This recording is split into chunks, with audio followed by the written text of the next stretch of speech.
கேள்வி, நமக்கு பாடத்திட்டம் வந்து நம்ம கேள்வி கேட்டிருந்தாங்க குரூப் வந்து சிலபஸ் அடிப்படையில கேட்டிருக்காங்களாங்கிறது நம்ம கேள்வி கிடையாது. சிலபஸ் அடிப்படையில தான் கேட்டிருக்காங்க. ஆனா 10ஆம் வகுப்பு தரப்பில கேட்டிருக்காங்களாங்கிறது நம்மளோட மெயின் கேள்வி.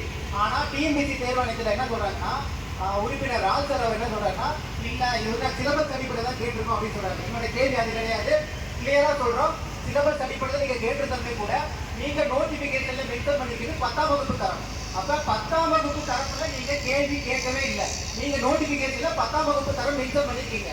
ஸோ ஒரு ஸ்டூடெண்ட்ஸ் வந்து படிக்க வராங்கன்னா ஒரு குரூப் 2 படிக்கலாமா, குரூப் 1 படிக்கலாமா, குரூப் 4 படிக்கலாமாங்கிறது அவன் பார்ப்பான். கேள்வி வந்து ஓகே 10ஆம் வகுப்பு தரம், ஓகே நம்ம வந்து குரூப் 4 தான் நம்ம போக முடியும். ஸோ அதனால நம்ம அந்த எக்ஸாம் அப்ளை பண்ணலாம். 100 ரூபாய் பணம் கட்டி ஒரு எக்ஸாம் அப்ளை பண்ணி எழுதுறான். அவனுக்கு 10ஆம் வகுப்பு தரப்புல ஒரு கேள்வி வரல. அதாவது நீங்க என்ன சொன்னீங்களோ அந்த பேட்டர்ல எனக்கு கேள்வி வரல. அப்ப நீங்க சொன்ன பேட்டர்ல கேள்வி வரலைன்னா திரும்ப என்ன பண்ணுவீங்க, அதுக்கு முன்னாடி ரீ எக்ஸாம் வைக்கணுமா இல்லையா? ஸோ நம்ம கேள்வி புரியுதா இல்லையா? 10ஆம் வகுப்பு தரப்புல நீங்க சொன்ன பேட்டர்ல கேள்வி வரல. அப்ப நீங்க மறுதேர்வு வைக்கணுங்கிறது இந்த ஒரு பாயிண்ட் போதும். இங்க இருக்கிற எல்லாருமே ஒரு 13 லட்சம் பேர் அப்ளை பண்ணிருப்பீங்களா? ஒரு 10 லட்சம் பேர் 100 ரூபாய் பணம் கட்டிருப்போம். கிட்டத்தட்ட 10 கோடி ரூபா. ஸோ 10 கோடி ரூபா நீங்க வந்து பணம் எங்க மாணவர்களுக்கு நீங்க வாங்கிருக்கீங்க. அதுக்கு பதில் நீங்க கண்டிப்பா சொல்லியே ஆகணும்.